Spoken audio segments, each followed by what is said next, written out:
Makassar viral, Jenderal Syafruddin, membesuk dan mendoakan Ustadz Dasat Latif, di Rumah Sakit Mount Elizabeth, Singapura.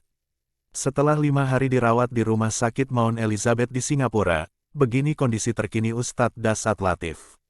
Rabu, tanggal 22 Maret tahun 2023. Kondisi terkini datang dari Dai Kondang, Ustadz Dasat Latif. Setelah kurang lebih 1 bulan tidak tampil, dia mengabarkan kondisinya yang tengah sakit. Dalam sebuah video, Ustadz Dasat terlihat sedang duduk di atas ranjang perawatan rumah sakit.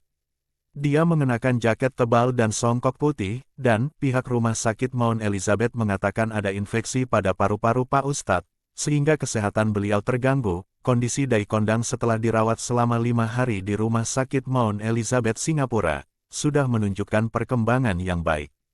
Setelah mengucapkan salam, Ustadz Dasat mengabarkan kondisinya, "Saya menginformasikan bahwa selama ini saya tidak ceramah sudah hampir 1 bulan karena dalam keadaan sakit sehingga tidak bisa lagi berdakwah," kata Ketua Lazis Assalam Fil Alamin tersebut.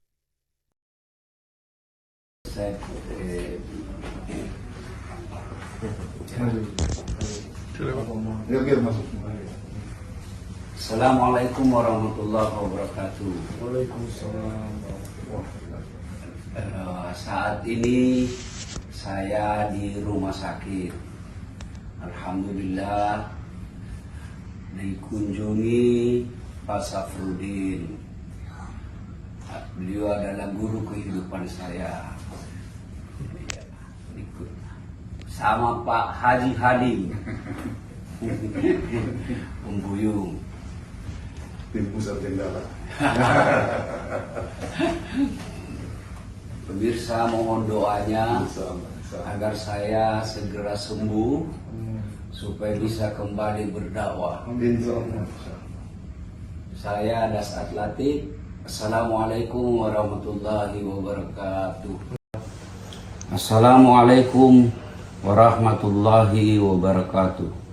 Alhamdulillah, salawat dan salam kepada Rasulullah Muhammad SAW.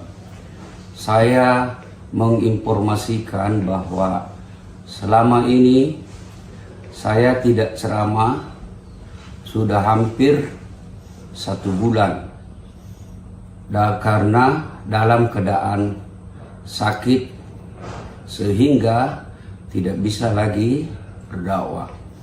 Saya mohon kepada kaum muslimin untuk ikhlas mendoakan saya agar bisa sembuh secara sempurna dan bisa kembali menyapa kaum muslimin di bulan suci Ramadan ini. Terima kasih. Semoga Allah memberkati kita. Usikum wa nafsi bitaqwallah. Assalamualaikum warahmatullahi wabarakatuh.